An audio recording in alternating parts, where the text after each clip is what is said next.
คนที่เข้ามาหลังจากข้อยตัดกรรมหลังจากข้อยเลือกทางบุญชีวิตของข้อยเริ่มมีคนแปลกหน้าเข้ามา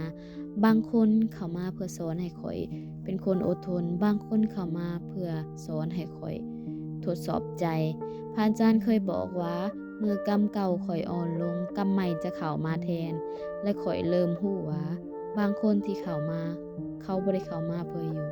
แต่มาเพื่อสอนให้ข้อยเป็นคนรู้มีคนรับแทนในสิ่งที่ข้อยปฏิเสธคืนหนึ่งข้อยพันเห็นผู้หญิงคนหนึ่งยืนอยู่ที่เก่าบอนที่ข้อยเคยถูกเลือกลาวรับสิ่งของที่ข้อยเคยปฏิเสธและยิ้มแบบบ่รู้ชะตากรรมเสียงหนึ่งกระซิบมาว่าเมื่อเจ้าบ่รับมันจะหาคนอื่นแทน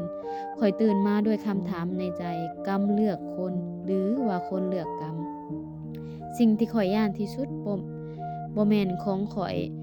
เคยถามพระอาจารย์อีกว่าถ้าข้อยตัดกรรมแล้วลูกของข้อยจะปลอดภัยบ่พระอาจารย์ตอบซ่าๆกรรมของพ่อแม่บ่ได้หายไปแต่มันอ่อนลงถ้าเฮาบ่สร้างอีกคืนนั้นข้อยฝันเห็นงูน้อยพันอยู่รอบโตลูกชายข้อยมันบ่เฮ็ดหยังมันบ่กัดและก็มันบ่ปล่อย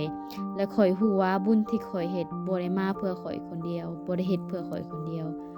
ข้อยให้สัญญาในบ่อนที่บ่มีไผเห็นข้อยกลับไปวัดอีกบ่อนที่ข้อยเคยขอตัดกรรมบ่มีขันบ่มีของไหวมีแต่ใจและความตั้งใจถ้ากรรมนี้ยังบ่หมดขอให้จบอยู่ที่ข้อยลมพัดเบาๆและข้อยรู้สึกว่ามีบางอย่างรับรู้คำนั้นกรรมบ่ได้ตามเฮาไปตลอดถ้าเฮาหยุดสร้างมาฮอดมื้อนี้ข้อยยังพันเห็นเป็นครั้งคราวแต่ข้อยบ่เคยย้านข้อยยังเจออุปสรรคแต่ข้อยบ่โทษชะตากรรมเพราะข้อยเข้าใจว่ากรรมบ่ได้ตามเฮาแต่เฮายังสร้างมันอยู่ถ้ามื้อนี้เจ้าเลือกความเมตตาเลือกบุญเลือกความถูกบางอย่างจะหยุดตามเจ้าโดยที่เจ้าบ่ต้องหนีไปไสเรื่องนี้จบแต่การเลือกแม่นขึ้นอยู่กับเจ้า